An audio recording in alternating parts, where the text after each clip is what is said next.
Are you ready? Yeah. Okay, now we have ready, okay? So, once upon a time, there lived an unhappy young girl.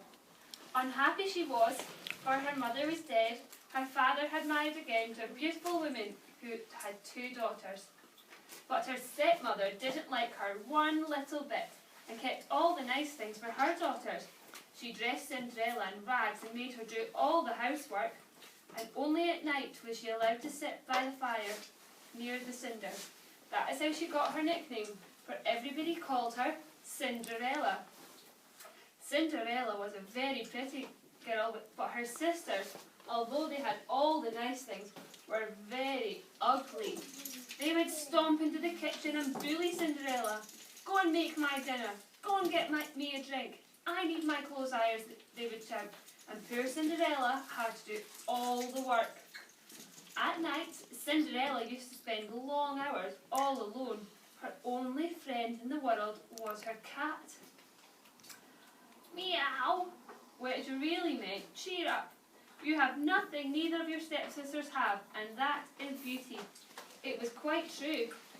Cinderella, even though she was dressed in rags with a dusty grey face from the cinders, was a lovely girl, while her stepsisters, no matter how splendid and elegant their clothes were, they were still clumsy, lumpy and ugly, and they always would be. But one day, news came to the palace that the handsome prince who lived there was holding a grand ball, and every lady in the land who was not married was to be there, as he was going to pick a bride. The stepsisters had invitations to go to the ball, and Cinderella asked if she could go, but the stepsisters just laughed and said, "You?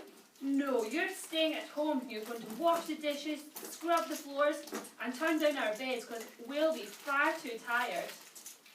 The sisters flounced out, all excited about going to the ball and meeting the prince. "Oh dear, I'm so unhappy," said Cinderella. But suddenly, something amazing happened. In the kitchen where Cinderella was sitting all by herself, there was a burst of light, and a fairy appeared. "Don't be alarmed, Cinderella," said the fairy. "The wind blew me your size. I know you would love to go to the ball, and so you shall, Cinderella." "But how can I go to the ball dressed in rags?" she said. "The servants will just turn me away." The fairy smiled, and with a flick of her magic wand, Cinderella found herself wearing the most beautiful dress ever seen in the realm. Now that we have the matter of the dress settled," she said, "we'll need to get you a coach. A real lady would never go to the ball by foot. Come with me to the garden where we can find a pumpkin." Cinderella was all confused, but she did as she was asked, and she collected a pumpkin, 6 mice, 2 frogs, and a rat. With a flick of her wand, she changed them all into a beautiful coach, drawn by 6 white horses, 2 footmen, and driven by a coachman in velvet uniforms. Cinderella got in the coach, but as she left, her godmother told her to remember, "You must leave the ball by midnight and come home, for that is when the spell ends.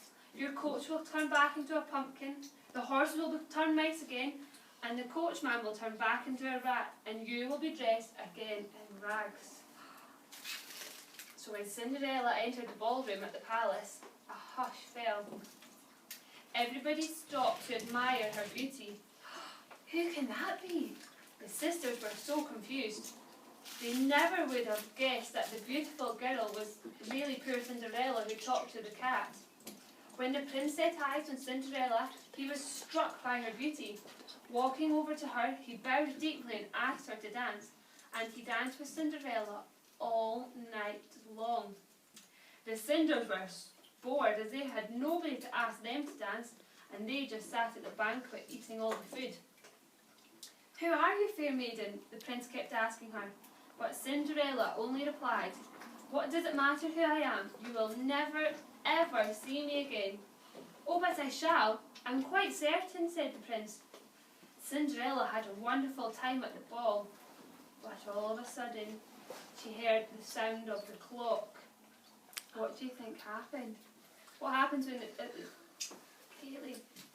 That she would turn back into the, her clothes would just disappear. Do you think that's what's going to happen? Yeah. And she just would. It was the last stroke of midnight, and she remembered what the fairy had said, and without a word of goodbye, she ran away and she vanished into the night. As she ran down the steps of the palace, Cinderella stumbled on one of her slippers.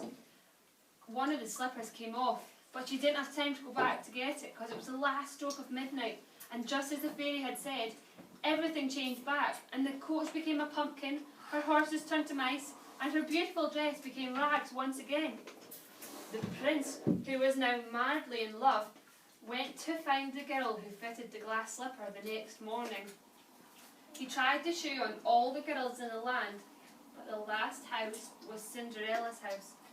Both stepsisters had tried to shoe on, but their feet were just far too big. So Cinderella tried, and of course, the slipper fitted perfectly. Cinderella was so happy the prince was so happy he had found Cinderella, and he asked her to marry him. At that moment, the fairy godmother appeared, as if by magic. She changed Cinderella's ragged dress to the beautiful gown she wore at the ball, making her a proper princess. The fairy godmother just smiled, as the Princess Cinderella were going to live happily ever after. Can we have another one? Well, we've only got enough fairy dust for one puppet show because the puppets will get far too tired.